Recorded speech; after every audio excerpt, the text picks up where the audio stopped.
So just a brief little point here. They're killing that boss, but we don't care. When you're digging this, whatever it's called, the trap to actually bring the boss down to start, it just makes it easier if you stand in front of it, the way I am, and the way that that person is. You can't see them very well because the quality of this video is really crappy, but you can see when their character model kneels to start digging, and then that saves you the wasted effort of counting down and whatnot, like I see often happen in random squads. Alright, and then now we're on our way to Drake.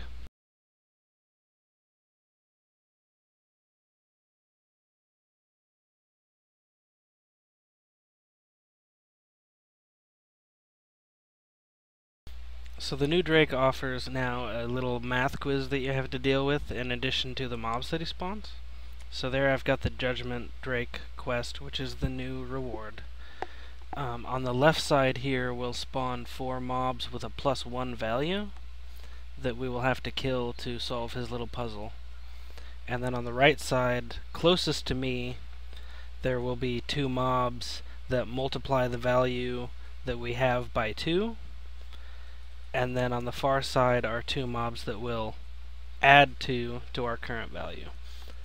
So we'll get a little bit more info on that in the next clip. It jumps forward and collect 3 + 4 Mercury Force.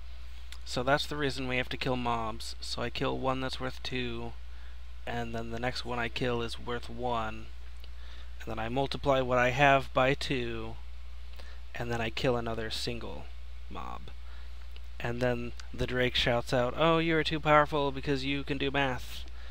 So that's basically all you need to know to kill him.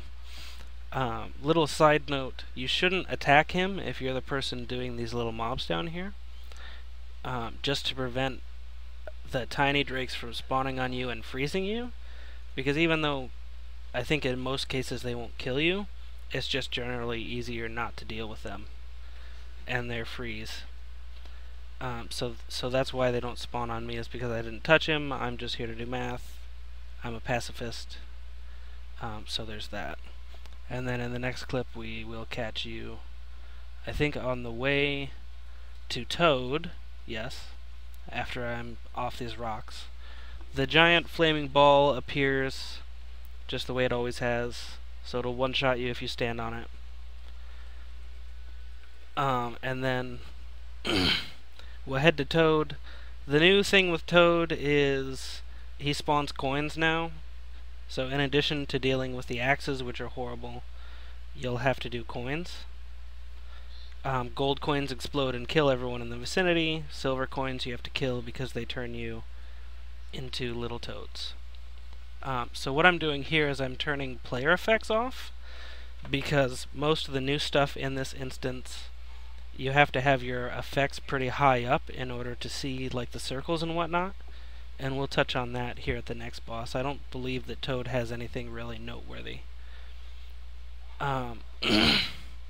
So we'll catch you after this little debacle, and then you'll have to listen to me again for the next boss, which is Peach Blossom.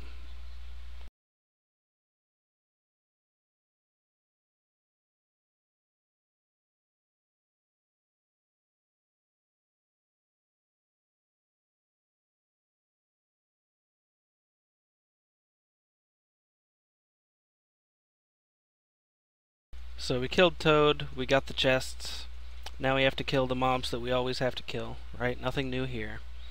But with Peach Blossom, her new thing is that she spawns 2 different kinds of plants. Typically we noticed when she makes everyone group up, she will then spawn a plant on you that will one-shot the entire group. So when she says group up, you have to be prepared to move as a group to a different area, away from the lightning bolt plant, which you should see here in a couple seconds, maybe more than a couple seconds. So you need to run away from the envy plant, I believe it's called, and it has a huge lightning bolt. I think it's hard to miss if you have your effects on. And then her second plant is a guardian plant, which is a blue plant, and that's one that you actually have to stand in otherwise you get one shot. So I think really simple to try and juggle once you know what the secret is. As with all of their new instances, it's a little bit glitchy, so sometimes you'll die on the blue plant and sometimes you'll die away from the yellow plant, but I would suspect that that gets fixed sometime in the next few patches. And then she does the same thing she always does, group up or scatter, and if you fail to follow instructions, then you get one shot. So we're going to race through this, and then we'll catch you again at the next boss.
Alright, so we've now killed Peach Blossom, we just took our silver flow coins. Now we're going to kill Mushi, so we have to deal with all these mobs the same way as we normally would. And in fact, everything up until the point that Mushi spawns is exactly the same as you're used to. So we'll clear out all these mobs, and then we'll have to clear out the mobs in that room, and the additional 5 adds, with the elemental resist and the physical resist, and etc, etc. And we have some noob clerics, so they blue ball and they red ball to get us through it. And then at the next clip, I believe we spawn Tyrant Mushi. So I'll give you some more details on him when the time comes.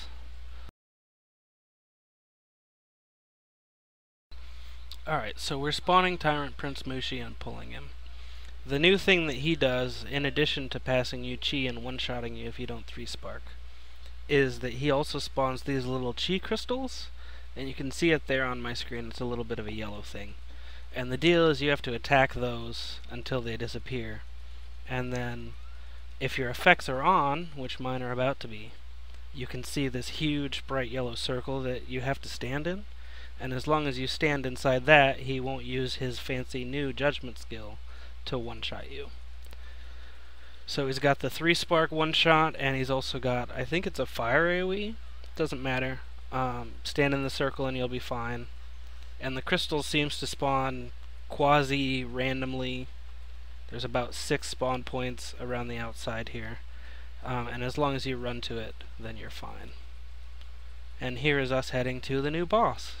And that is an adventure, you guys.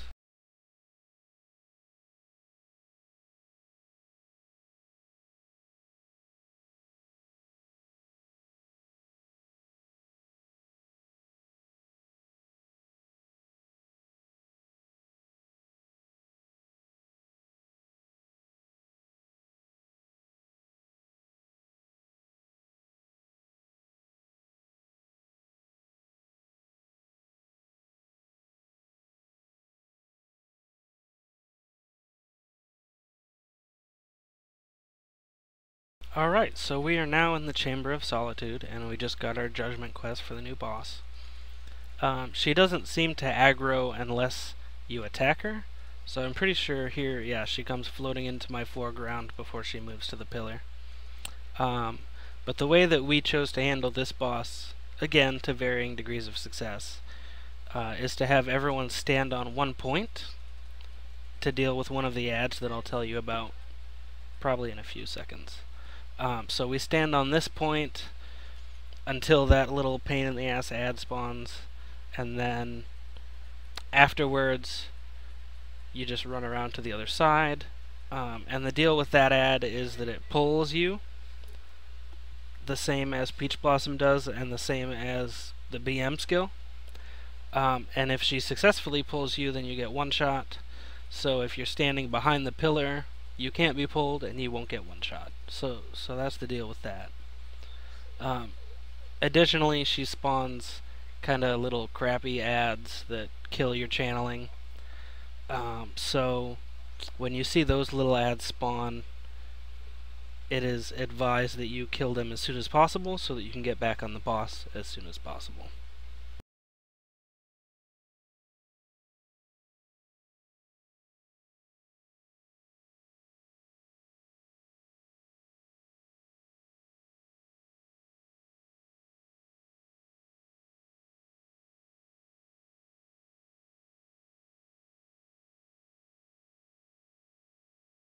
So in this fast-forwarded clip, you can see the little ads on the left dropping huge AoEs, and they're utterly wrecking my channeling. There's two other ones on the other side. And the Ghostchill Demon has appeared, and that's the one that pulls you and kills you. Yeah, so there you just saw half my squad died because they didn't move fast enough. And then in addition to that, we have to deal with the little ones that crush your channeling. So again, we're not extremely focused in this particular run, but if we could get ourselves regrouped, we could kill that channeling mob and then actually start to dish some good damage out on the boss.